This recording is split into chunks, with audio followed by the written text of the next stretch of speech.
Alan Oliver has been in the passive fire protection industry for 4.5 decades and has worked on some major projects such as the Millennium Dome, and he's here today to tell his story and share some industry secrets. Well, thanks for the invitation to come along today, guys. I've really been looking forward to this. I hope you don't mind, but I've brought a couple of things along with me to talk about.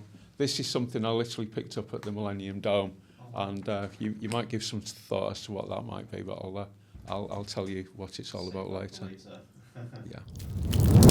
I joined the industry in 1981. I was 25 then. Yeah. And I'd left school at 18. So I'd been working for like 7 or 8 years. I'd had 6 jobs previous. Really? So I felt that I had a lot of experience and I could bring that, and I sort of hit the ground running. So I sort of came into the passive fire protection industry with a lot of experience under my belt and a great sort of need of a feeling of like wanting to get into an industry and stay in it, and like because having already worked for 7 or 8 years, 6 different jobs, a lot of people were saying, well, it's not looking good on your CV, but actually I'd worked 6 different jobs, 6 different industries.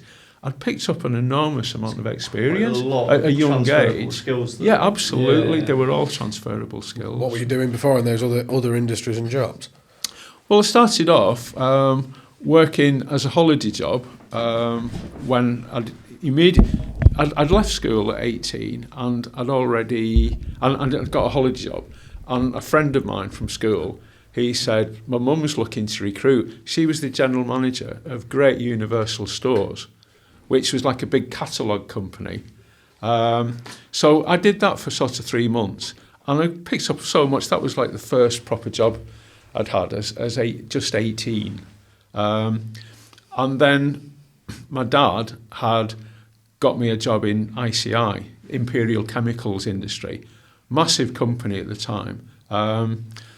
One of their divisions, their paints division, was Dulux Paints, which is, you probably know Dulux Paints. But ICI, one of the biggest companies in the country. And the idea was, my family were like an ICI family. They were big in Widnes, where I was born, where I come from. Most of my family, the men worked at ICI. And the idea was I'd go there as a trainee. But it didn't work out for me. I found out that I wasn't being offered a HND. Other people had like come in with an opportunity to be fast-tracked into stuff, and I objected to that, and I actually left after 3 weeks. I handed my notice in after 3 weeks, and they made me work 4 weeks' notice. So I'd only been out of school 6 months. I'd already done 2 jobs. But, you know, Great Universal Stores, big company, ICI, big company. I'd learnt stuff from both companies. I then went to a company called KSM, who are an engineering company. I picked up a lot of experience there. I was there for about 3 years. I then went to a company called Manpower, who's still around, like a work company employing a labour employment company. I then went to part of British Aluminium. And everywhere I went, I was learning, I was picking up experience. So I was sort of feeling, and I'd got married during this time, I'd got responsibilities, I'd got a house, got a big mortgage.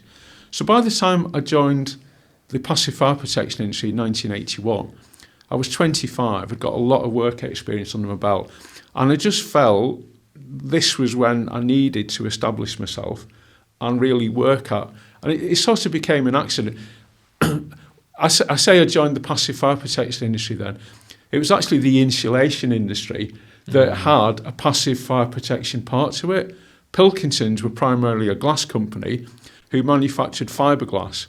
They used to create what were known as preformed sections, lagging, to wrap around pipes, pipe insulation. But they also had a fire protection side. So I got involved in the fire protection side. And it was sort of the fire protection side that I think was most interesting. It was developing massively.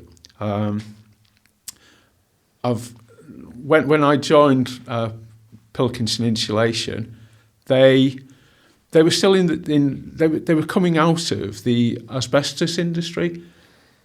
Passive fire protection had been very much based on asbestos, and in 1981, people were still specifying Asbestolux board. Yeah. So they'd actually banned asbestos for building board in 1976, I believe. 1981, people were still specifying it, still asking for it. 5 years later. Yeah, Asbestolux board was actually now called Superlux board and didn't contain asbestos fibre. But all the old specifications, and it's like people talk about turning round the QE2, it takes a long time to turn something round. The construction industry is massive, and because they'd been specifying asbestos containing board for years and years and years, people were still specifying Asbestolux. To me, it was crazy. I'm going, do people not know that asbestos is dangerous? Yeah. And one of the things I really remember about Pilkington Insulation is that the division of Pilkington I worked for, it had been known as Kitson's. Kitson's was an independent company that they'd bought some years before, and they started off in Victorian times, lagging pipes, using material, compound, that was mixed in a bucket with water, applied with a trowel. It contained asbestos. And they'd installed thousands and thousands of tons of this stuff. And unfortunately, the people who worked for Kitson's, they'd been breathing in this asbestos-containing fibre. And it's a horrible way to put it, and it's quite callous, I guess, but I joined the industry, and these guys were dying like flies. Yeah. They were dying of asbestos-related diseases. They were dying of asbestosis. They were dying of cancer. It was awful. It was horrible. And when I joined a pension scheme that was supposed to be contributory. Yeah. Myself and other people in the pension scheme, we were supposed to be paying into this pension scheme, but because so few people had reached pensionable age and had died of asbestos-related disease, we had a pension holiday all the time I was there, which is quite shocking. Mm-hmm. But at an early age, my early introduction to the passive fire protection industry, I was understanding the legacy of what had gone before me, and I got this like windfall, and it's like, lucky me.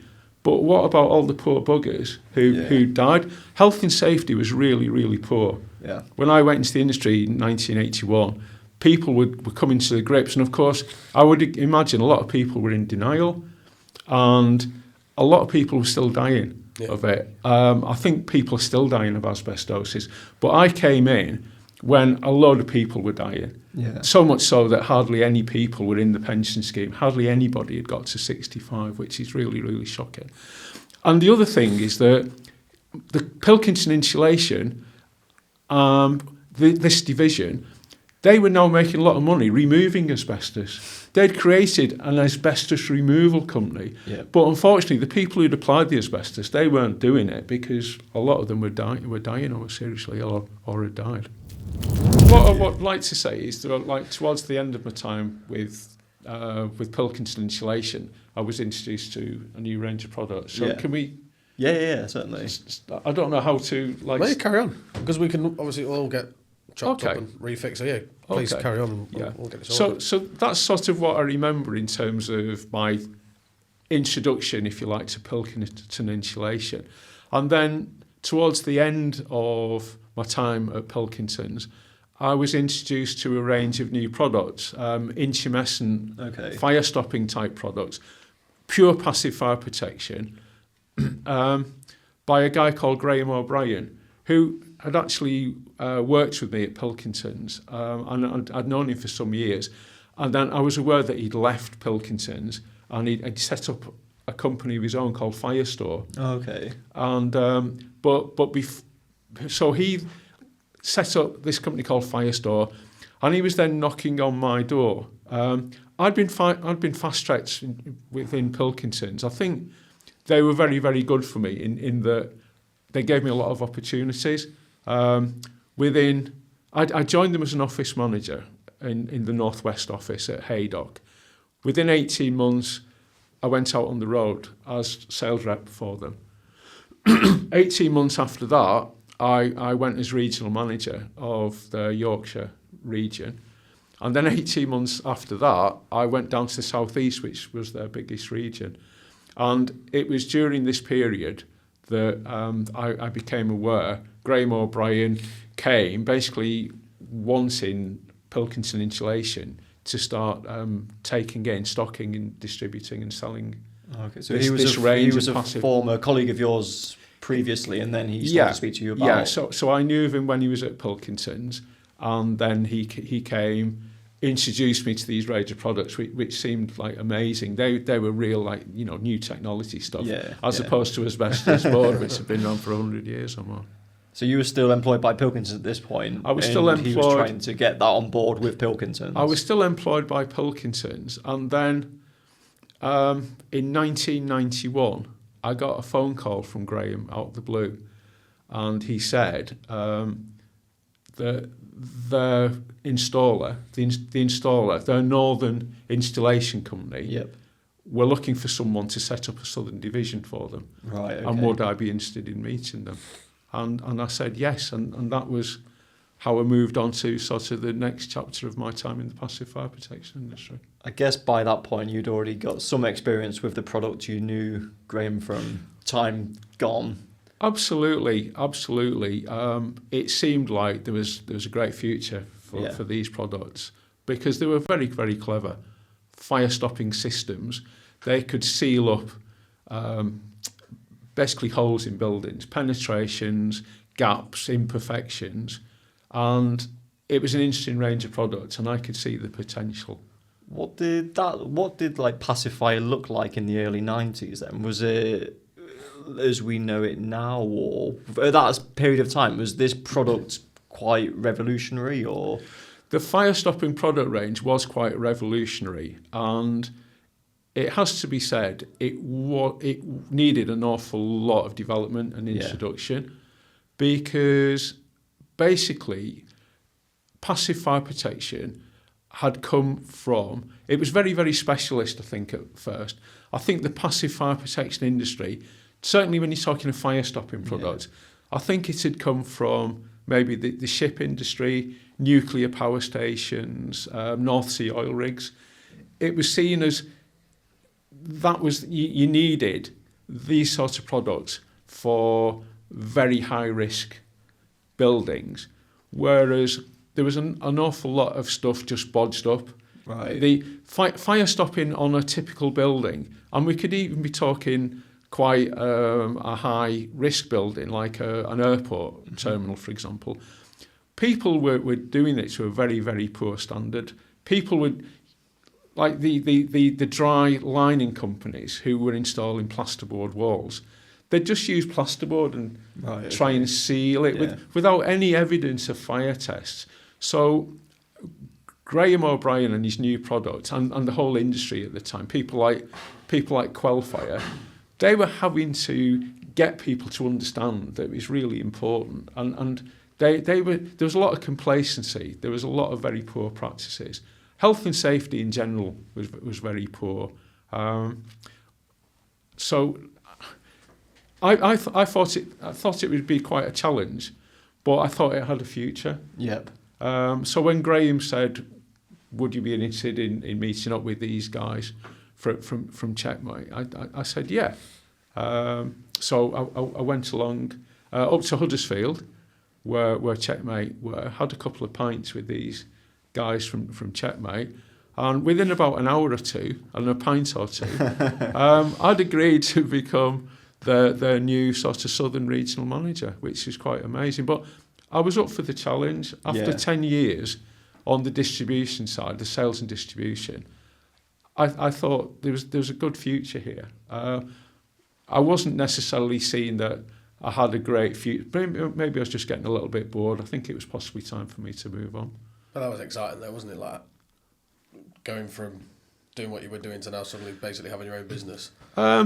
My wife thought I was probably a bit of an idiot, if the truth's known, because I was going from a salary and a car and a pension and a future to a bit of a leap into the unknown. I mean, Checkmate had only been set up about 9 months. Yeah. And they'd said, I think Graham O'Brien had convinced them that they needed to have a southern division, but it was like, well, we're not sure whether we can pay our wages because the construction industry, it's quite dynamic and it's quite high risk at times. It's not as though, sort of at Pilkington Insulation, we were sort of selling to a recognised customer base, and every month you could guarantee turnover. When you go to a contracting business in the construction industry, they've only been established for 9 months. There's no guarantee the continuity of work, and they were still trying to find new clients and to develop their business. But Graham had convinced them that they needed a southern division because obviously Graham wants to sell his products in the south. And to be fair, if you draw a line between Skegness and Bristol, south of Skegness and Bristol is probably more than 60% of the market. Yeah, definitely. So quite clearly, if Checkmate, if Firestore were going to make a success of themselves, they had to get into the London market and the southeast and the south in general. What were the first things that you did then when you joined Checkmate? You were setting up the Southern Division. The first thing I had to do was convince my wife not to divorce me. And then I set up Checkmate South was my box room in a 3-bedroom house in Essex. That's where it all started. And I had to literally start from scratch. I knew that Firestore and Checkmate, obviously Checkmate obviously had no one else but me in the south, and Firestore didn't have any representation in the south. So I knew that I have to get out there. But luckily, I could call upon my previous sales experience from other jobs in other careers. And so I wasn't frightened about knocking on doors.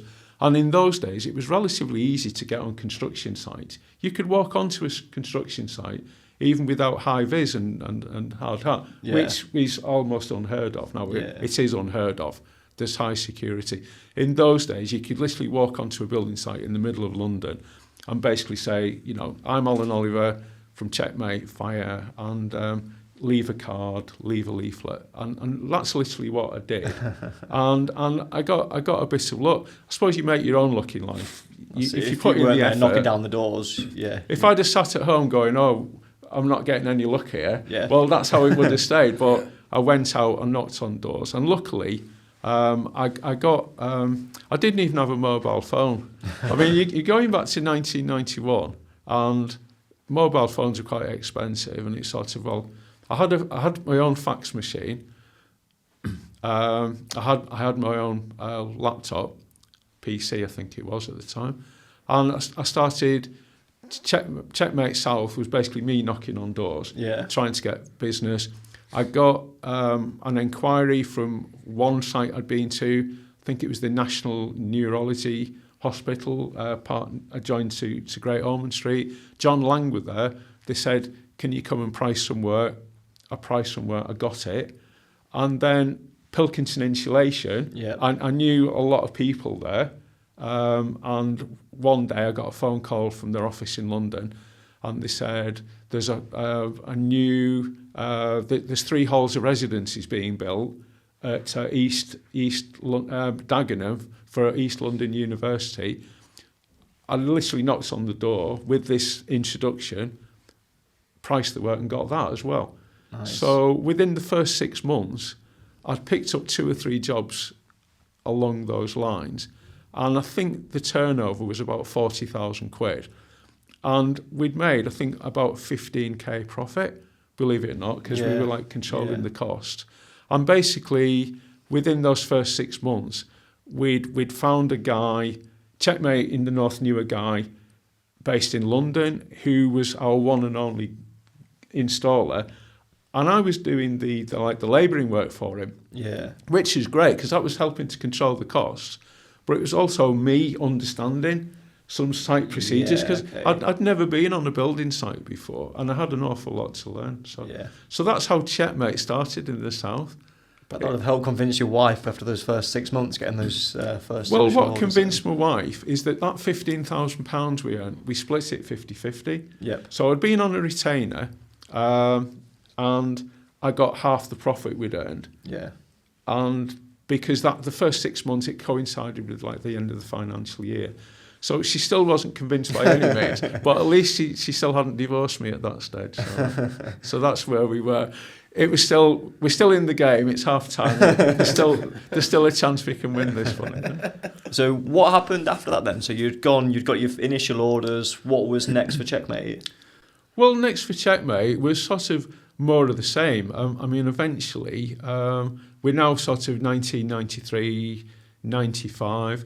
I was actually taking. I'd started to do an Open University course. Okay. At Pilkinson's, which I carried on in my first few years at Checkmate. Excuse me.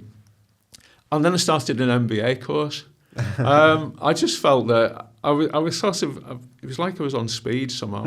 I don't know how, looking back, I literally don't know how I did it, because I was trying to establish a new company in the south, very much down to me, because what was happening was I'd be helping to do the work, and then I'd say to Tony, actually, Tony, I've got to stop helping you now because I've got to try and get us some more business, because we're only like a week away from not having any work. So it was very hand to mouth. But eventually, Firestore came up with a couple of really good orders. One of them was work at the Cromwell Hospital, which turned into a very nice order. And I got introduced to a guy called Martin Reed, who had his own company called FDSA. And they also put us in the frame to get work at the Channel Tunnel, which again we got. So we'd only been going about a year or so in the south, and we were awarded work on the Channel Tunnel, which was pretty amazing. It was like crazy. And don't forget, there was no social media in those days. We could have really made a meal at that. We could, if I'd have got hold of you guys at the time, we could have done really well. But as it was steady. And tragically, Graham died very young, Graham O'Brien from Firestore.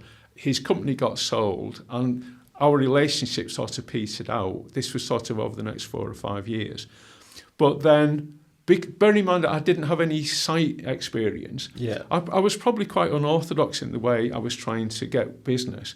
And I recognised that a good way to get business was to find another Firestore, but maybe a slightly better Firestore that was more established in the south. So I got talking to a company called Quellfire, who are quite well known and massive now in the industry.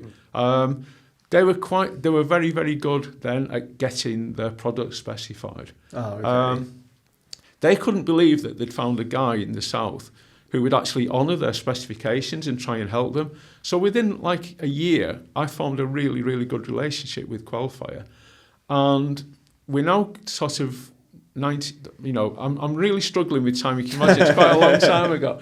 But around 1997, probably a year or two after I'd been developing this relationship with Quellfire, they said, oh, by the way, we've got our product specified on the Millennium Dome. Nice. And would you mind if we put your name forward go on then. to install? And go, wow, this is great. And I know there'll be a lot of people, hopefully, watching this podcast who don't know much about the Millennium Dome, but the Millennium Dome was something the Conservative government under John Major decided would be a legacy for the millennium. Yeah. So to recognise we come to the year 2000. So they went and they created, or they got, I think Richard Rogers, world famous architect, he designed this Millennium Dome, and this was going to be a major project. I think it was one of the biggest projects in Europe at the time. And to be put in the frame, it was very high profile. The popular newspapers like The Sun, they were talking about this Millennium Dome. And they were talking of it being potentially a big white elephant. Yeah. So it was very high profile, maybe for all the wrong reasons. But anyway, we got put forward and we got invited to go and put in a tender. When we priced it very, very diligently. We wanted to win this work. Yeah. We felt we owed it to Qualifier to give it their biggest shot. Obviously, Qualifier had influenced these people who were going to make the decision who was going to do the work because they'd never heard of us. Yeah. And obviously, we must have put in a reasonable price and a reasonable bid because we were invited to meet them, to have like a post-tender meeting. And we knew we were in the frame. We were in the frame with a company called McCartney, who became Mighty McCartney. They were sort of Mighty McCartney, if you spell it Mighty at the time, because they were huge. They were very, and it was sort of my aspiration to be as big as Mighty McCartney. They became officially Mighty McCartney, MITIE, because they were taken over by the facilities management company Mighty. But at the time, Mighty were absolutely in the frame. They knew all the people who were going to award the work. They were probably a little bit complacent, maybe. They probably didn't realise that we had been put forward by the board, the manufacturing, the fire stopping company. So perhaps they didn't try as hard as we did, but we went there and we tried our best to make people understand, well, we've worked on the Channel Tunnel. You've never heard of us. Honestly, we've got this very strong relationship with Qualifier. I guarantee these will be compliant. I was selling my passion, basically. We absolutely want, potentially, although this a relatively small order, it was only worth about £30,000. It was so prestigious. Yeah. And if you've been on the Channel Tunnel, it's like, well, we need another world-class. Yeah. So, and this was obviously a big opportunity for us to establish ourselves. And we won it. We were awarded it. And it was like amazing. And only £30,000 order. But we were sort of fairly confident it would become a little bit bigger than that. I suppose the reputation that you'll gain and the prestige that it holds. Oh, yeah. If it was only a £30,000 order, we'd have been well pleased. But we did appreciate at the time that no one actually knew what was going to go into this Millennium Dome. They were making it up as they went along. And they decided there were going to be all these different zones. There's like a body zone, a time zone, a money zone. Yeah. And as all these zones were coming in, people were saying, well, we need to fire protect these zones. And people there, obviously, on New Year's Eve, the Queen was going to be there to open it. Yeah. It had to be fire compliant. So, although the core order was only £30,000, well, first of all, we knew that was going to grow, because when people are designing a building, they design a wall with maybe pipes and services going through it. They design a ceiling. They know there's going to be a floor with services going in it. But people seem to forget the interfacing detail. People will say, right, this is what you need to have a fireproof wall. This is what you need to have a fireproof ceiling. This is what you need to have fireproof for. But all these different components, when they come together, they've all got to be sealed as well. And everyone will say, oh, the interfacing detail to be sealed by others. Well, we ended up picking up Who is the others? all the sealing work. So a combination of the original work plus all the interface stuff, plus all these zones coming on board, and people saying, Checkmate can do that for you. The original core order, believe it or not, over 12 months grew from £30,000 to around £300,000. And it then became the biggest order Checkmate had ever had. But people were really nervous in the north of England, where the directors were based, the original directors, because the Conservative government lost the general election, and all of a sudden Tony Blair became the new Prime Minister, and the tabloids were absolutely pasting it, saying this is a great big white elephant, and the Labour government apparently very nearly pulled the plug on the whole project. And by this time, we'd done a lot of work on it, and we're going, are we ever going to get paid? Are we going to go bust on the back of it? So eventually, Tony Blair and Peter Mandelson and others, they said, right, we're going to give it the go-ahead. But the press was still lambasting it. And it was such an exciting project because I was living and breathing it for a long time. First of all, it was the biggest order we'd ever had at this stage. Secondly, there's all this stuff going on, and everybody knows there's tight deadlines. And at the end of the day, come what may, it's got to be handed over, it's got to be signed off so the Queen can go in to open it on New Year's Eve, on the Millennium. So what exactly was, I know obviously you said about the interfacing works, but what other passive fire protection bits did you do at the Millennium Dome then? Well, there's all these services going in. It's going to be one of the most innovative buildings in the world. It's going to have all this fabulous stuff. They were expecting a million people a month to visit it. Yeah. It's going to be this fun. Do you know, in Victorian times, they'd had this great exhibition where they'd built the Crystal Palace, which was world famous.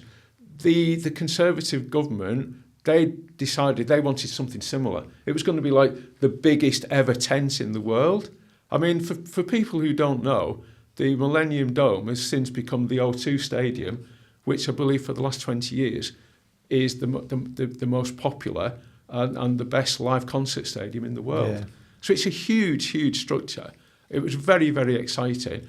And there was all this stuff. So where you get a lot of stuff and a load of electronics and a load of just like feeding everybody in there. There were like restaurants being created and toilets and all these pipes and all these cables and they were all going into this huge building that people were sort of making up as they were going along. So it was a tremendous project. And of course, they had like a big circus ring where there was all these acrobats and music and everything. It was the wildest ever building project you could ever be in on your life. So they opened it. The Queen's there on New Year's Eve.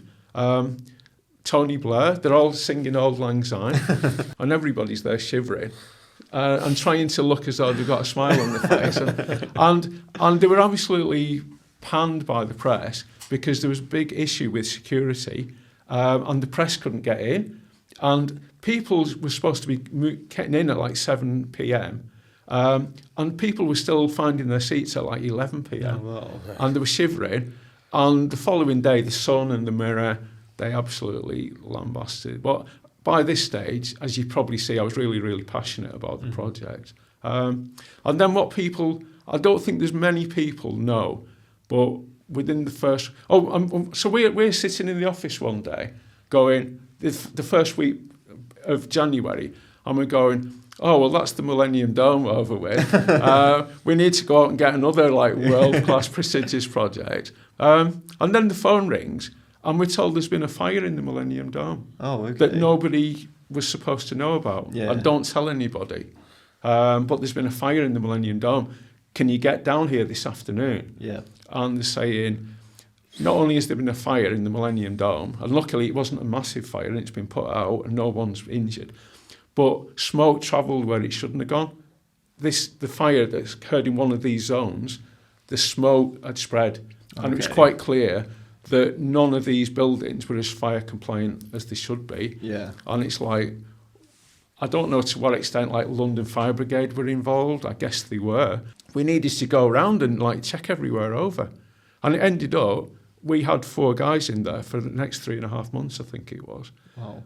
And the £30,000 order that had gone to 300,000 ended up around £500,000, I think. Yeah. But during that time, I was walking round looking in, and what we said is, look, we can't get all this work done immediately. We can't literally flood the place with people. One reason I didn't have enough people to flood with. But secondly, it had to be really low profile. Yeah. So we had people, our guys were like dressed up with Millennium Dome high-vis, and we weren't rushing in saying, no, we've got to make sure that no one's going to die in this building. But we started surreptitiously checking out electrical risers and where might a fire start. So we started to prioritise. We were looking to risk manage, and it obviously satisfied everyone.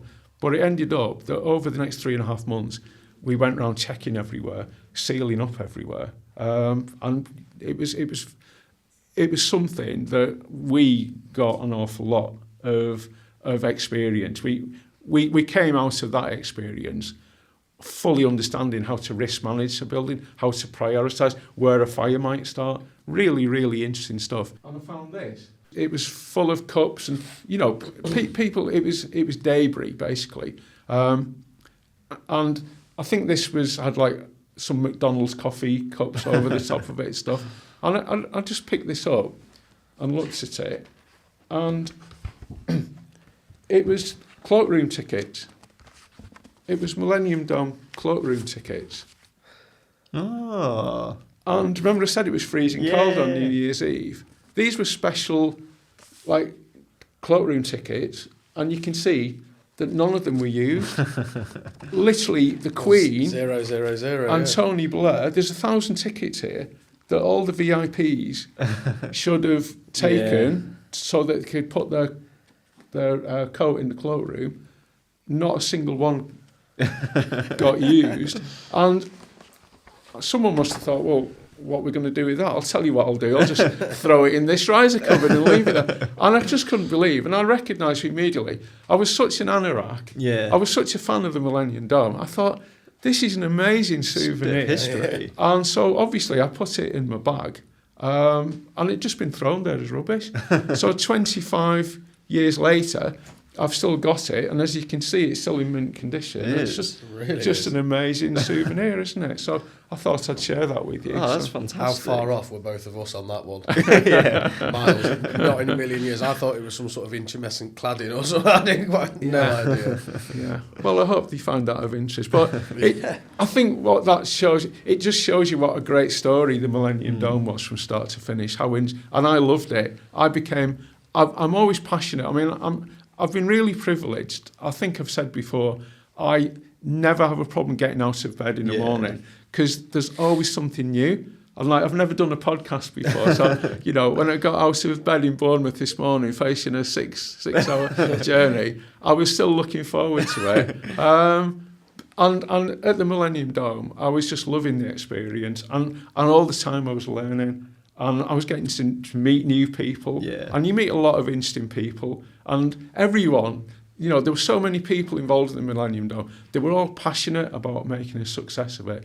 It's ended up as a complete and utter basket case. The Sun and the Mirror and others crucified it. Yeah. It ended up getting sold for £1 to an American entertainment company who spent about £100 million on it. So they spent £100 million and £1, turning it into a world-class concert venue. And 20 years later, it's been a marvellous success.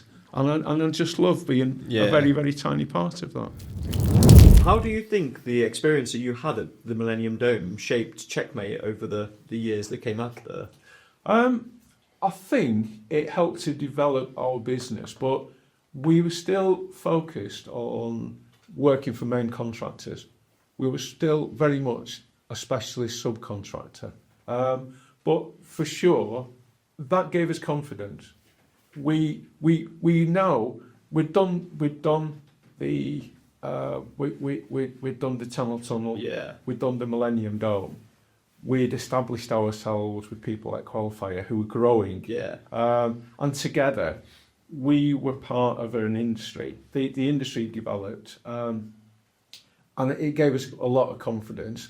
And clearly, on the back of something like that, you end up employing more guys, so you become bigger, and you got this bigger expectation. So over the following years, we did a lot of work for a company called Interserve. We got involved with lots of immigration detention centres, but we were still very much a specialist subcontractor working for main contractors. And then we were in for a bit of a jolt because our biggest customer was actually a dry lining company based in the north of England. Unfortunately, they went bust. Just as we were going into the 2007 recession, just as I became the managing director at Timely, It was all. and that was a real low point. So we had to reinvent ourselves to some extent. How did that feel then? Just taking over as managing director, going into recession, one of your biggest customers going bust. It's a lot happening at once. It's the perfect storm of my wife at this stage is saying, "I told you shouldn't do it." I never forget, do that. Can I just say that my wife has been amazing. She's back for she's given me a hard time at times, but she's always backed me, and I do thank her for that. So all joking aside, but yeah, I've just become the MD, an MD for the first time. I thought I've got a nice stable company and we're moving forward, and then our biggest customer go down. They owed us about £650,000, which was a huge amount of money. They'd been stringing out different jobs. They've given us loads of business. With hindsight, we recognise it's because other people didn't want to give them any business. So yeah, they owed us about £650,000. I had it in my head they owed us 666. Obviously, that's the devil's number, because no one knew for sure because of retentions and stuff. Yeah. But it was a hell of a lot of money. Luckily, because the company had been built on solid foundations, we had quite a lot of money in the bank. We also had a really good reputation, and so we were confident we could survive such a big hit. However, the recession was started. We had to reinvent ourselves, and it was obvious we couldn't carry on just working for main contractors, because if you're working under competitive tender going into a recession, you're going to have a really hard time. So I recognised there was a need for Checkmate to start, to some extent, bypassing the main contractors and working direct for clients, where hopefully we could pick up some regular ongoing business and some loyalty, and maybe, well, not least because there isn't a middleman taking the profit, we could probably get a little bit higher margin business. So we started to reinvent ourselves.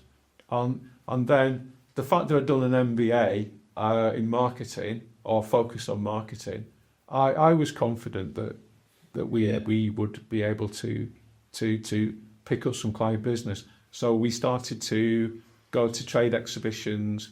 We started to meet people, and there were two associations in particular that I felt confident that we could pick business up from. One was the National Association of Healthcare Fire Officers, NARFO. So we started to go to their conferences. And the other one was the University Safety and Health Association, USHA. They had a separate fire group. We started to go to their conferences. We started to get known by people.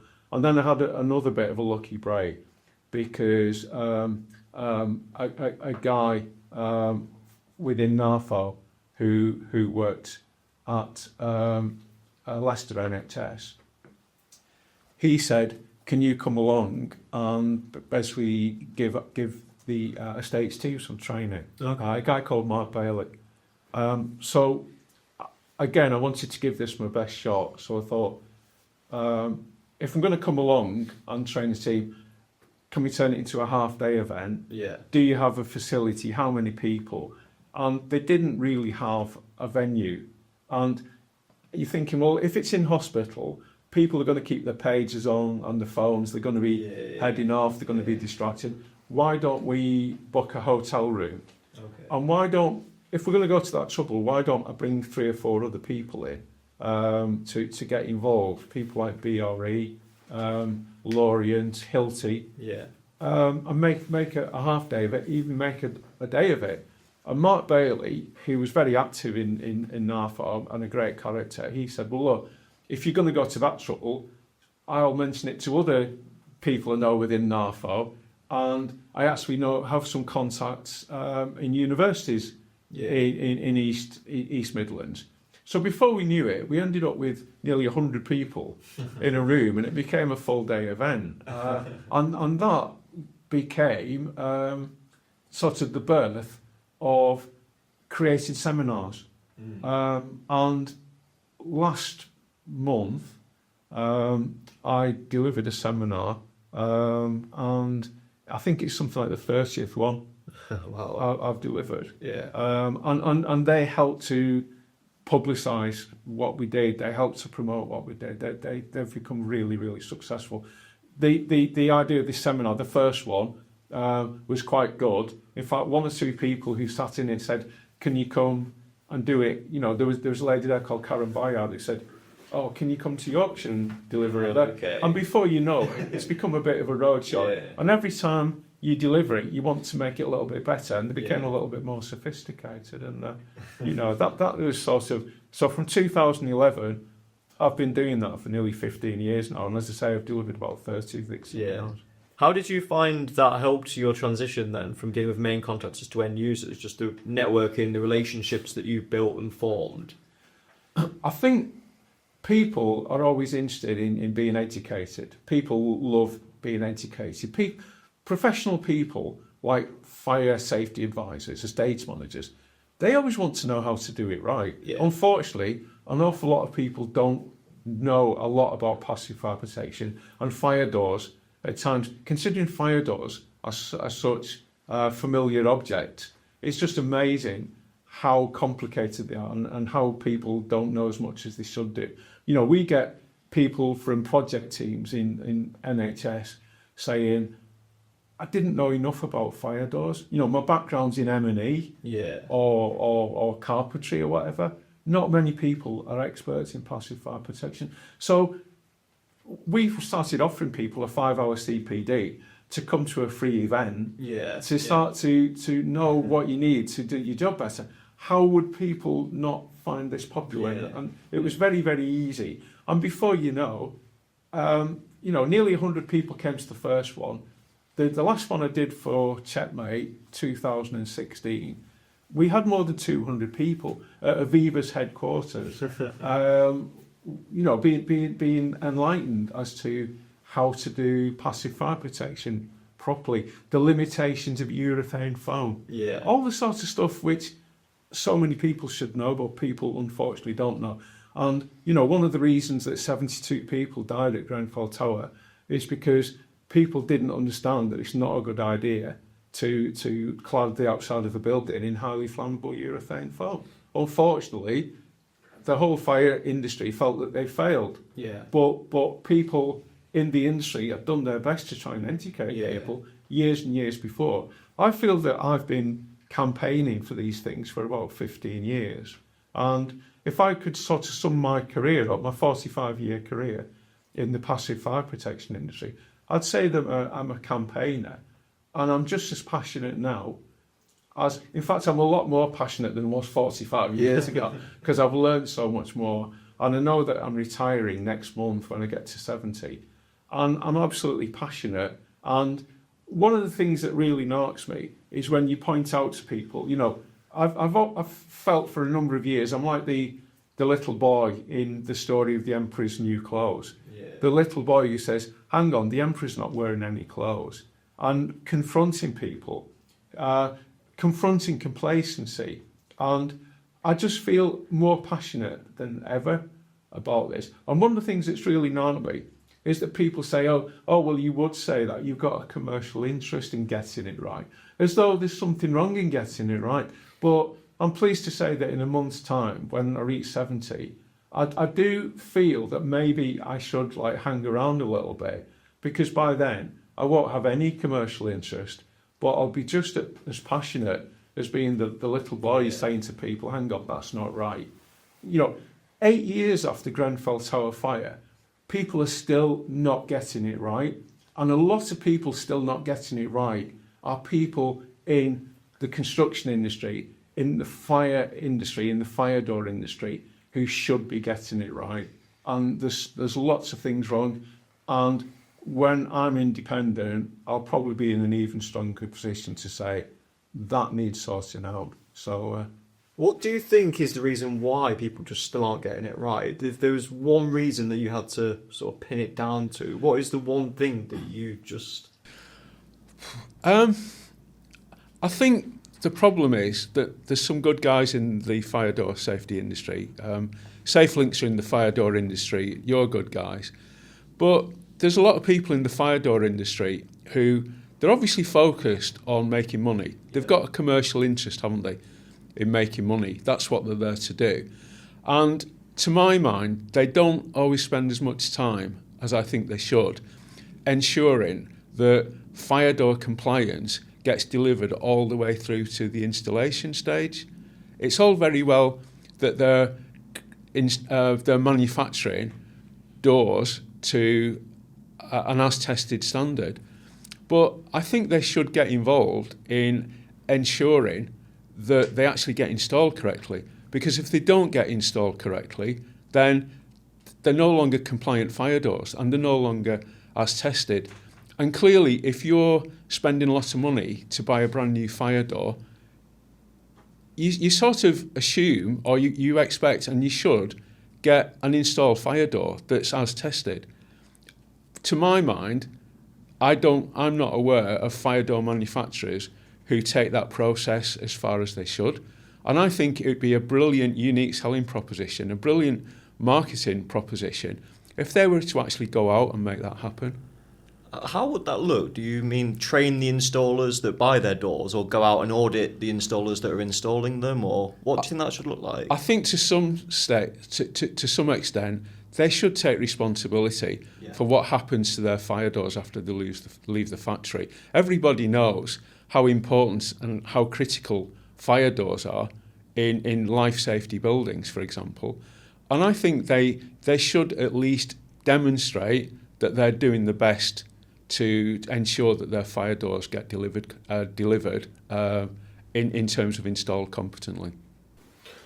So just sort of going off the back of the last couple of conversations we've had, would you say it is that drive to do the right thing that has kept you going for all these years?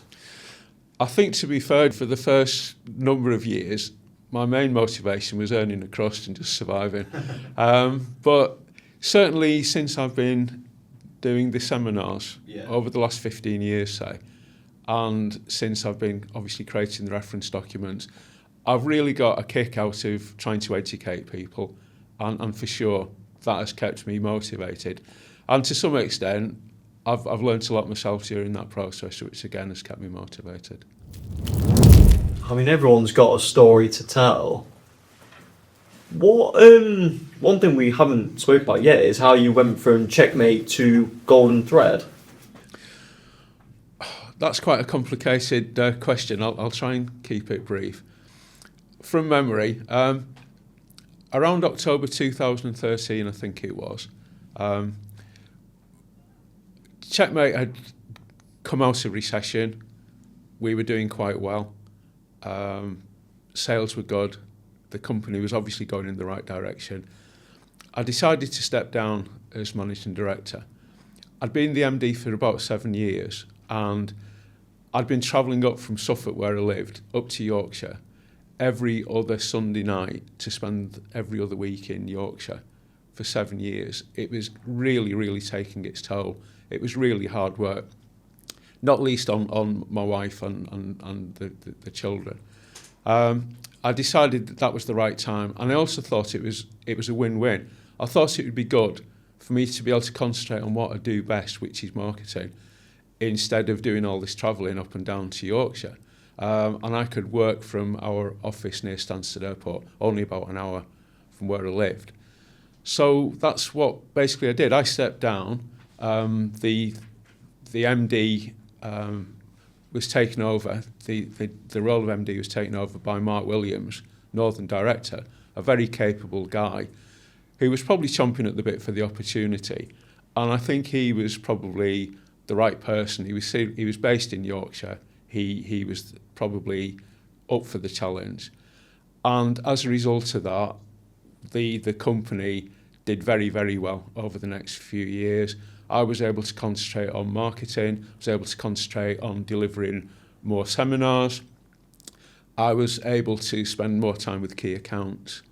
And as a result, the company just went from strength to strength. This was also an opportunity for me to get involved in other things that I wanted to do. And for me to have the luxury, if you like, to take advantage of situations. For example, I was approached by the FPA, who were writing their first book on fire doors. This is one of the things I brought in to show you. And I think I wrote 5 chapters of this. I couldn't have done that while I was the MD, but I now had the luxury, the time on my hands. So I got involved helping to write this guide to fire doors. And also at this time, the Usher Fire Group were really interested on creating a guidance on the preparation of generic fire designs for new buildings. So I got involved. I wrote the passive section for this as well. So this was a good time for me to actually develop and get involved with things that I was really passionate about. And then in December 2016, I was given the opportunity to cash in my shares with Checkmate, and I decided, we negotiated that I was going to retire a year later. I was going to become a freelance consultant for 12 months during a transition phase of me leaving. And of course in 2017, June 2017, the Grenfell Tower fire occurred. And I changed my mind. I decided I didn't want to retire because I recognised that the Grenfell Tower fire was a game changer and things were going to happen. A lot of the things I'd been campaigning about for years and years, some of those things might happen. And I wanted to be part of it, no matter how modest my contribution might be. Yeah. I wanted to carry on. So I went back to Mark and said, Mark, I've changed my mind. I want to stay on. And I'll be happy to stay on for a year or two as a freelance consultant. And Mark said something like, oh, that's very interesting, let me think about it. And I knew immediately he didn't want that to happen. And I can understand that, because to some extent, Mark had been living under my shadow. Lots of people knew me far better than Mark. Mark was office-based, I'd been out and about seeing people. And I just feel that Mark thought the time was right for me to go. But I wanted to carry on. So I left Checkmate December 2017, and I'd already set up, I was going to work freelance for a couple of companies. One was Tag Evac, a fire evacuation company. Fire and other reasons for evacuating. They do evacuation systems. And also BRE Academy. I was creating new training modules for them. And it was during this period that I went to an ASFP training module in Watford, and I met up with Sem Neeshaw. Sem was the owner of Fire Delay. I probably should have mentioned earlier, actually, Fire Delay used to supply a lot of labour to other contractors, and Checkmate in the south used Fire Delay an awful lot. In fact, Fire Delay provided a lot of labour, for example, on the Millennium Dome. Okay. So I knew Sem really, really well. Sem's a really good guy. I've got a lot of respect for Sem, and always had done, and I know that Sem had a lot of time for me. So we hadn't seen each other for about 10 years, but we immediately sort of hit it off. And during the lunch break of this training module, we got talking, and it led to further conversations. During the 10 years I'd not seen Sem, he'd continued to develop Fire Delay into a very, very solid, very, very good, solid company. And was looking to develop it, and he was interested in what my future plans were, and I was really interested in how Fire Delay might be developed, and that's how it all came about. After several conversations, we had agreed that we wanted to set up a new company, and that's what we did. And that was all spurred on by Grenfell? I think to some extent, yes. We were both aware that Grenfell Tower was a game changer. We were both aware that we wanted to make a difference. Sam and I are both very passionate about passive fire protection, getting it right. Yeah. We were aware that there were so many people in the industry who weren't getting it right. What people need to understand is there's very low entry to installing passive fire protection. There's people who do dry lining who can seal up their own penetrations. They do it traditionally. They were doing it very, very badly. Just about any man and his dog can seal up a hole in a wall, can't they? Yeah. And they think it's passive fire protection, and they might be using the right materials, but not necessarily understanding how it needs to be done right. Sam and I, we've shared that passion. We shared that passion. When we first met up, it wasn't a question of me going to work for Sam as fire delay. It was, what can we bring? And we were looking to create a consultancy that would actually give really good guidance to end users. We recognise that there's an awful lot of buildings out there, people occupying buildings, hospitals, universities, lots of buildings out there, a lot of them with critical life safety risk, where we knew that the fire compartmentation wasn't compliant. We knew that in the event of fire that they would struggle to evacuate the buildings correctly. If it was a major fire, Grenfell Tower was a typical example of that, wasn't it? People were shocked as to how that developed and the problems people had getting out of buildings.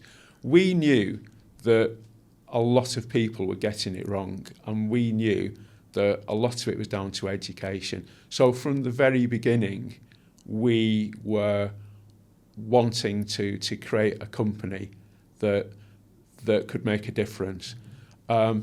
We called the new company Golden Thread Fire, partly in homage to Dame Judith Hackett, who'd coined that phrase in relation to fire protection. She'd said that an awful lot of companies, an awful lot of developers and builders do not create and provide this golden thread of information, which is to comply with Regulation 38. Regulation 38 is a legal requirement for people to pass on the information as to what they've installed, so that people can then manage and maintain that material, that system. From the very beginning, Golden Thread Fire was created with the Grenfell Tower fire in mind, and it was to try and educate people as to what was required. How would you feel about me asking you about, in an industry where there is such a low barrier of entry, what should people be looking for from installers? Well, they should be looking for third-party certification. That is probably the entry level. But above and beyond that, people need to be questioning people's competence. Competence is so important. I'm afraid to say that there's people who game the system. There's people who join third-party certification schemes just so that they can fill in pre-tender questionnaires and to say we're third-party certified.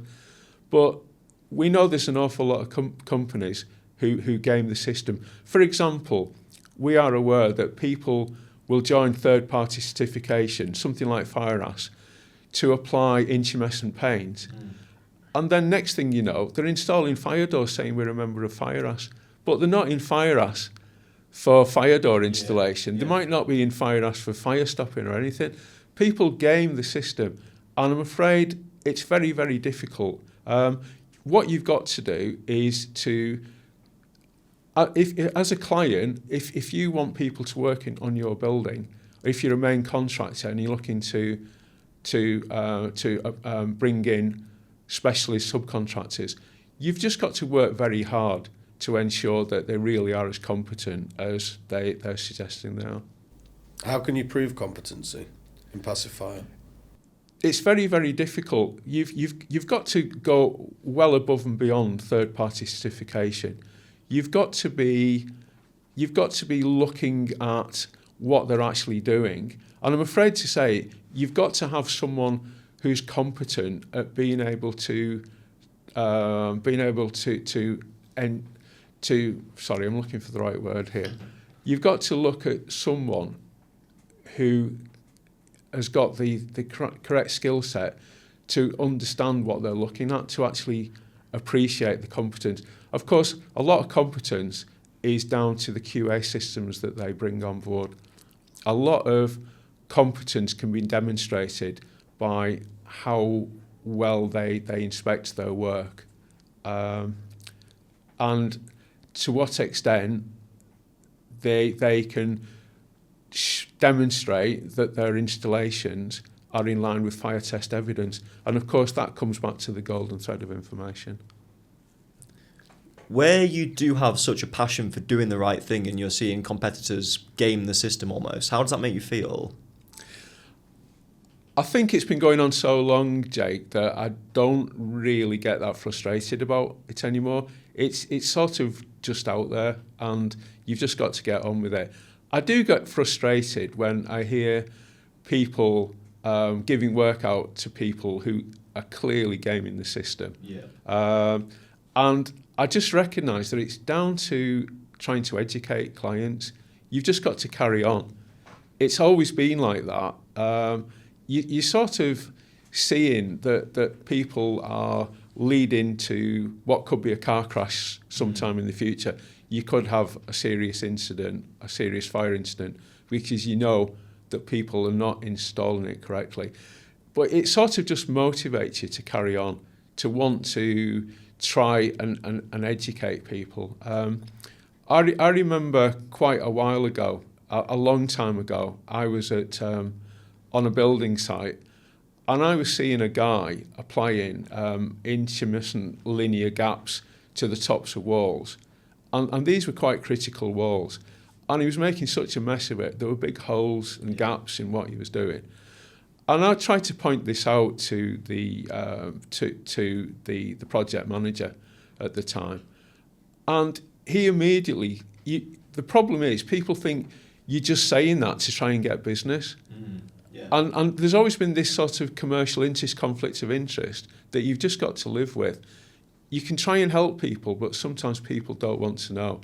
And to be fair to this guy, he went back to the guy who was applying it really badly, leaving all these gaps. And the guy said to him, "Oh, don't worry about it." He said, "It's intumescent material, so what will happen? In the event of fire, it'll intumesce." What maybe the guy himself didn't appreciate is until it intumesces, maybe it's got to be like 150 degrees of direct fire and heat before it'll intumesce.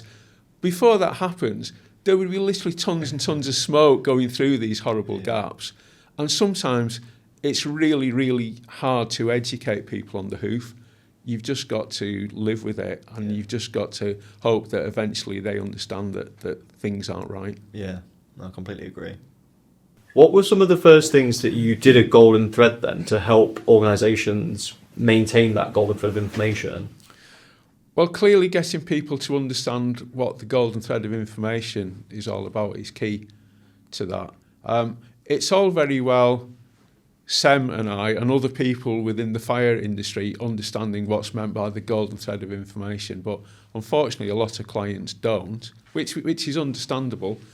And you say maintain the golden thread of information, but an awful lot of clients don't have that golden thread to maintain.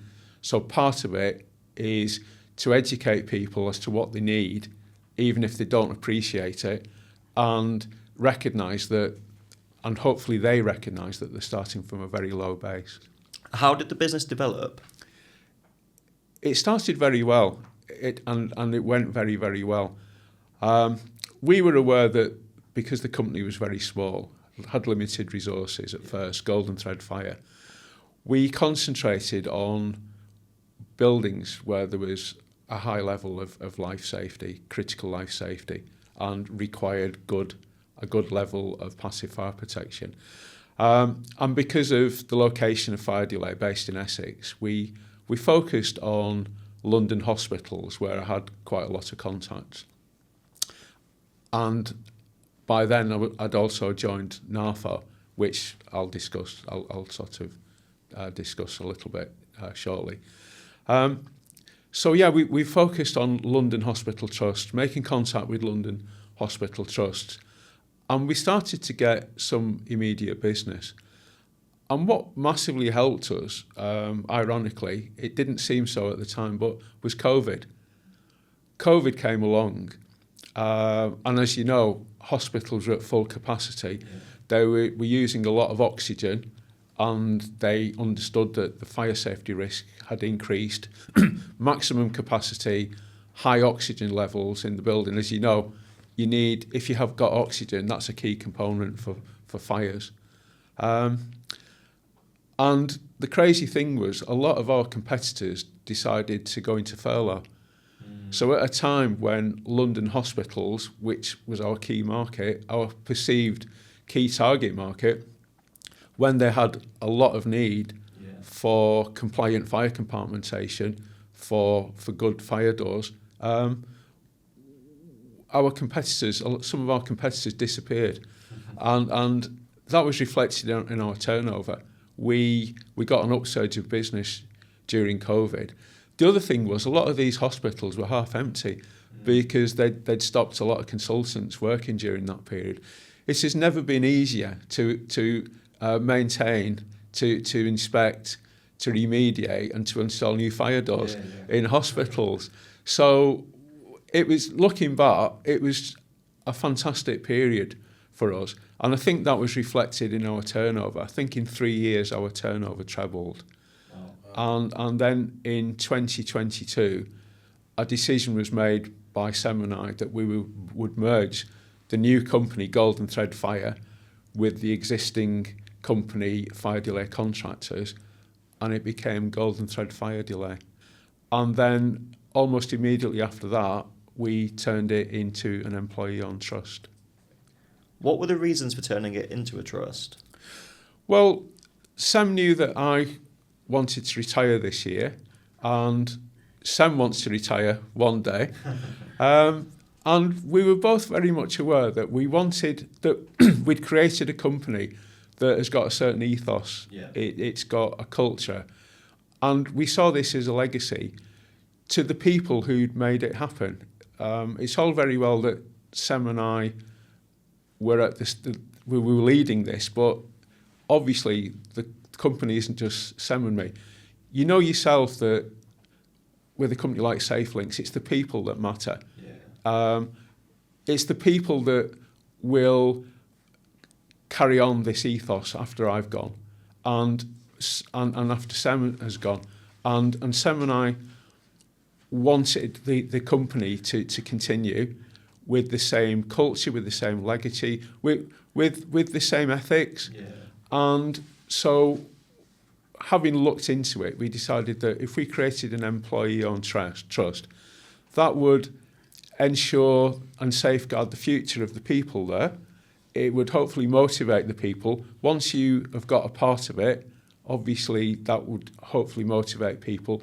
It would also motivate new people, new good people to join us, because we're looking to expand the company. We're looking to bring on board new people, good people.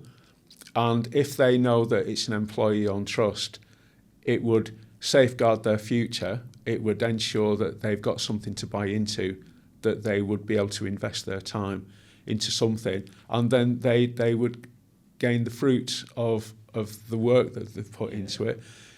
It would also ensure that that culture is safeguarded for our clients, because at the end of the day, it's not just the employees that count, it's the clients who continue to want to give you business and have faith in what you do.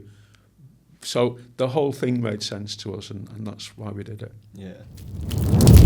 We've not really spoken about the reference documents yet. How did they come about? This is sort of winding the clock back a little bit, back to 2018, believe it or not, if you want the full story. When I was at Tagivac, after I'd left Checkmate, as I said, I went working freelance for BRE Academy and also a company called Tagivac. Incidentally, Tagivac is still owned by Martin Reed.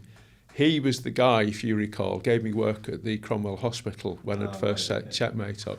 So I'd known Martin a long time, and when I left Checkmate, I immediately reached an agreement to start doing some work freelance for Martin at Tagivac. And it was while I was at Tagivac, I went along to an AFO London meeting in London, 2018. And I was doing a presentation for them, and we started talking about fire door compliance. And I took the opportunity to say to Mike Ralph, who at the time was the principal fire engineer of NHS England, who was at the meeting, I said, Mike, how is it that the NHS, which is probably the biggest owner of fire doors in Europe, how come they don't have systems for inspecting them? And he said, well, it's the NHS, Alan. We don't have systems for inspecting many things. We don't even have systems for fire risk assessing our buildings in a standardised format. He said, I haven't got time to write a paper on how to inspect fire doors in the NHS, but I know how passionate you are about it, so why don't you join NARFO and do just that? Why don't you get together a working group and write a paper on how to do it? Which I thought was fair enough. I thought, I'd asked him quite a provocative question, a bit like the naughty boy in the Emperor's New Clothes story. I'd been pointing my finger at him. He not only took it on the chin, but he sort of threw it straight back at me. And what he came up with was a great idea. So I decided to do just that. I joined NARFO, and I attended the first NARFO. The following NARFO London meeting was in January, I think, January 2019. And I asked for willing volunteers, and we set up a working group on how to inspect fire doors, and it went very well. It was marvellously peer reviewed. An awful lot of people were very generous in peer reviewing it. People such as London Fire Brigade, Aviva Insurance, Assured Fire Safety, BRE, very generous with their time. And we created, over about 12 months, it grew like Topsy actually, because people are saying, what about this, what about that? It was also peer reviewed by the NFCC. And over a 12-month period, we wrote a paper on how to inspect fire doors. And we came up with the fact that you need to inspect them in 3 ways, which I'll outline shortly. And it was during this peer review process that a couple of people said to me, we think it'd be really good if you could put some images to this. So what originally came out as the idea of writing a paper on how to inspect fire doors, it became a reference document, and we created the first edition. We actually wrote it as the first edition. We were aware that there would be other editions of this. We were aware that this was a moving feast, but we created what I believe was the very first reference document on how to inspect fire doors in healthcare buildings. And as I say, it came up with the concept of inspecting fire doors in 3 different ways, which I'll outline shortly. And then this led to us creating a second edition of it in May 2022. And it was the following year, I think, 2023, that people said, this is great, but there are other issues, clearly, with fire compartmentation. Things like fire dampers, fire stopping, cavity barriers. So I set up another working group, and we wrote a reference document on how to inspect fire dampers, fire stopping and cavity barriers. This in itself, this is probably, this took an awful long time, and I think is possibly the best reference document to the lot, because there's an awful lot of info on fire doors. It's not that easy to get all this information. I think this is possibly the first ever reference document that combines fire dampers, fire stopping and cavity barriers. And there was quite a lot of innovative stuff in this. Sorry. There's quite a lot of innovative stuff with this. For example,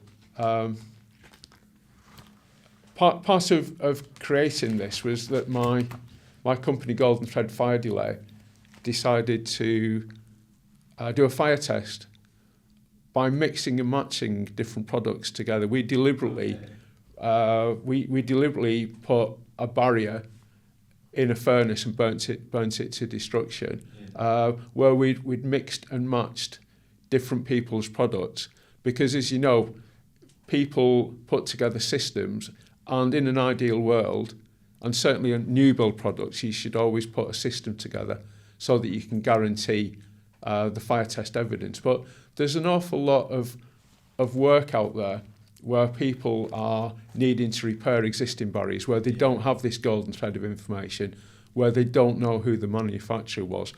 And we believe this was the first time we'd put together a fire test showing that you can mix and match products. We got 1 hour. We got put it in a furnace, burnt it to destruction, and we got a 1 hour test. And this wasn't in any way to try and degrade what's out there. Yeah. If you've got a new build project, and if you know what products are used in an existing barrier, you should always repair to the existing system. But this was trying to give really good guidance on what you do with an existing barrier, because in reality what people are doing is, they're squirting foam in to repair it and stuff like that, which clearly isn't right. So we were trying to give people really good guidance, really good practical guidance on how to risk manage barriers. Another thing that's in this is a matrix on when you should be inspecting firewalls. And again, it's being based on risk management. We're looking to give guidance on the fact that if you've got areas where there's going to be a lot of changes, and if you've got areas in critical locations, you should be inspecting them an awful lot more than others. This is really good guidance. The previous guidance, which came from, and I'm looking for it just so I'm actually quoting the right thing. I think it's HGMO 503 Part K. The previous guidance said that you should inspect every firewall every 12 months in healthcare buildings. Well, we know that doesn't happen. What's the point of giving people guidance that's not working? So this was really good stuff. And this matrix was created by Mazzy Dowd, who is now the principal fire engineer of NHS England. A lot of people refer to these documents as my reference documents. They say, Alan's created these documents. These were genuinely written by working groups, and people like Maz, they've put in an awful lot of work to make these happen. I'm immensely proud of having helped to deliver these documents, but these were created by NARFO. And then around the same time, as I know you know already, I was approached by an organisation called BIM for Housing. Their chairman, George Stevenson, a great guy. He said, would I be willing to create a residential version of the original document? So I said, yeah, great, let's do that. So throughout 2023, we created a fire door inspections in residential buildings. That's now come out. I'm actually working on a fire damper version of this book. Okay. As you know, I've also created generic versions, and as you know, we're working on the university one. Yeah. So by the time I retire next month, there will be 8 reference documents out there in the public domain. And these reference documents, they've come about because, not just because I've been pushing it, but because of the great help and they've been backed by other people who've really helped to make this happen.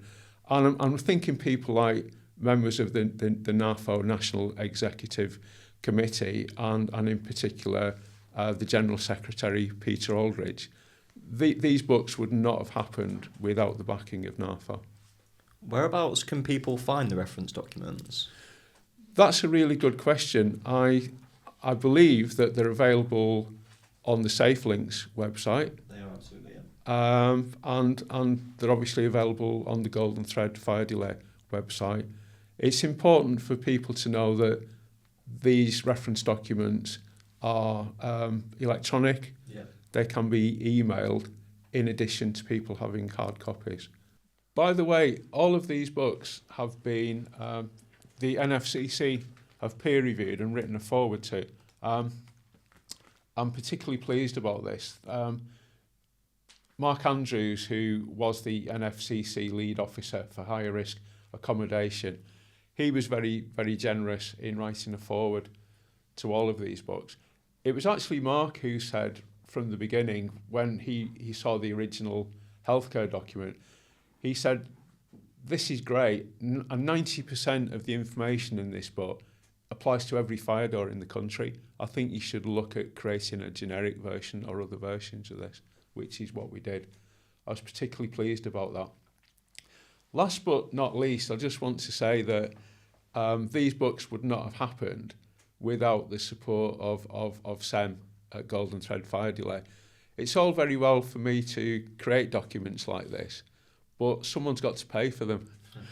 And from the very beginning, SEM said that he would support. This was part of us getting the information out there that we're passionate about, wasn't it? And from the very beginning, Golden Thread Fire Delay have paid for these reference documents to be created and then to be published. And we've printed thousands of these. And I'm pleased to say that post my retirement, Sam has said that he'll carry on supporting them. And hopefully there's an awful lot more of these to be printed. So, Alan, how could you sum up your 45 years in the industry? Oh, that's a nice, easy question, isn't it? How do you sum up 45 years in about 2 minutes? What I'd say is I've had an amazing journey. I've had an amazing experience. Doesn't seem like 45 years. I know it's a bit of an old man's cliche when people say, doesn't seem like yesterday since I started, but honestly, 45 years just seems to have flown. But I've had an amazing experience. I've had an amazing journey. I've met some really interesting people. I've worked in some amazing lots of buildings and projects. I've not even mentioned yet my opportunity to work for hospitals such as Great Ormond Street. You know, the most amazing institution ever. You know, I'm immensely proud of the fact that I've had an involvement with Great Ormond Street Hospital. Some tremendous people there, not least their health safety and fire manager Chris Ingram. And along the way, I've met some amazing people, some real characters, some people who are equally passionate about fire safety in buildings. People like Alistair Smith at Aviva Insurance, people like Sarah Lewis at Lorient, loads of people at Narfo London, who, you know, along the way, I've been real friends. Obviously, Sam. I've just had a great time, and like I say, I still get out of bed, enjoying it, which is one of the reasons why people are saying, "Well, you're surely never going to retire," and maybe I would like to carry on until my passion dies. But I think once I'm independent, no pressure on me, and no pressure on me to maybe be a little bit more outspoken than I am at the moment, because there's an awful lot of things that are still wrong, which I would like.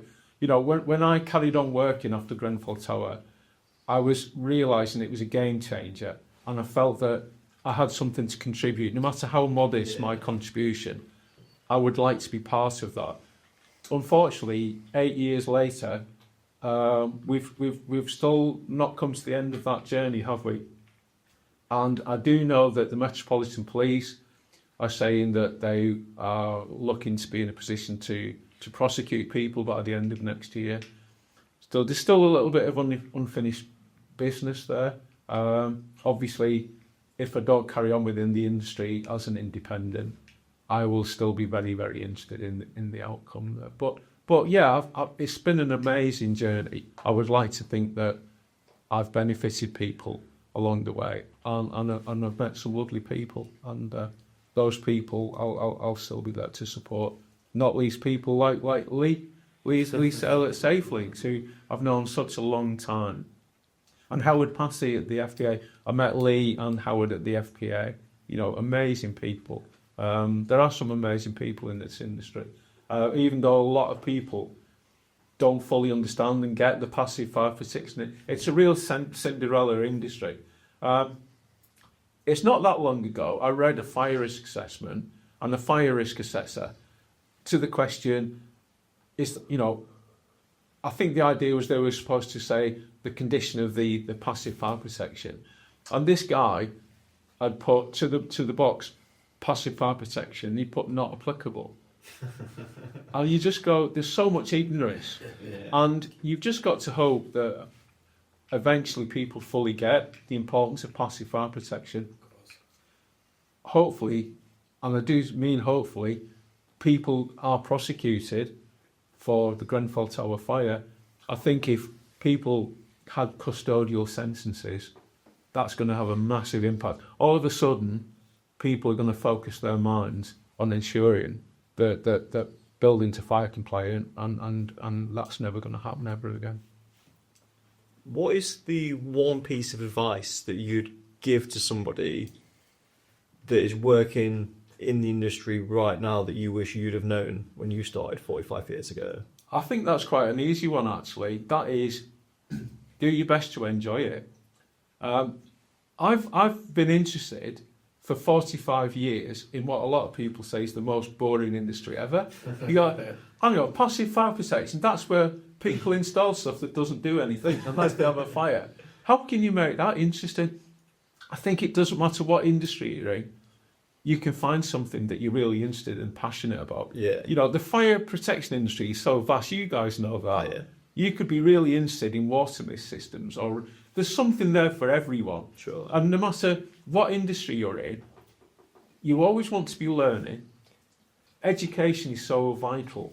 And then you want to be passionate. And before you know it, you're going to be the old guy who's passing on all your knowledge to other people. So, yeah, it's very, very, very easy. Be passionate about what you do. Enjoy what you do. If you enjoy what you do and you're passionate about what you're going to do, you're going to be good at it. Yeah. And you're going to have a win-win. You'll be successful and you'll be helping other people, especially if it's in the passive fire protection industry. Right, so Alan, I'm going to ask you our burning question. For those of you who don't know what the burning question is, it's the part of the show where the previous guest has left a question for you. You answer that question, and then you ask a question for the next guest. It could be, what's your favourite flavour of crisps, which I know is your favourite one of the day. That's a hard one. Or it could be literally anything you want. So, Alan, your question from Stephen Mifsud was, how do you see the future improving when it comes to getting disabled people out of a building in the event of a fire? Right. That's not an easy one for me to answer. The main reason for that is that I'm not an expert on getting people with disabilities out of a burning building, which I think is what you just said. What I would say is, after 45 years of being in this industry, you recognise that you don't know everything, but you get to know people who are. And for that sort of a question, I'd say go to an expert on evacuating buildings. So I'd say go to someone like Martin Reed at Tagibat and ask him, and maybe, he might be on your next podcast and he could answer it himself. But I'm not dodging the question, honestly, because I do think I'd like to turn the question round, and I'd say, why is there a need to get disabled people out of a burning building? First of all, why is it burning? Yeah. Probably because something badly has gone wrong, and it should be. And if there is a fire, and a fire will start, a fire started in a fridge on the second floor at Grenfell Tower. Why isn't it being contained? There should have been no reason for anyone to have lost their lives in that building. Should have been no reason why people couldn't stay put in their flat and be asleep and not even know there was a fire going on in the second floor. Because had that fire been contained, no one would have died and no one would have needed to worry. People are worrying about evacuating themselves out of burning buildings because basically buildings in this country are still not fit for purpose 8 years after Grenfell Tower. So the answer to the question is sort out the buildings and ensure that people have got confidence that they're not going to have to evacuate a burning building. It's a great answer. Incredible. So what is your burning question for the next guest? Well, my burning question is, bearing in mind I've been in this industry for 45 years, I don't know how long people will have been doing what they've been doing in your next podcast, but what I'd like to ask, and what I've given some thought myself to, is if you had the opportunity to start again, what would you do differently? Now, thank you for joining us today, Alan. Hope you enjoy your retirement and good luck for the future. Thank you very much, and thank you for the opportunity to come here and talk to you guys. Thank you. That's a pleasure. Thank you. Thanks for listening. If you enjoyed it, don't forget to like and follow.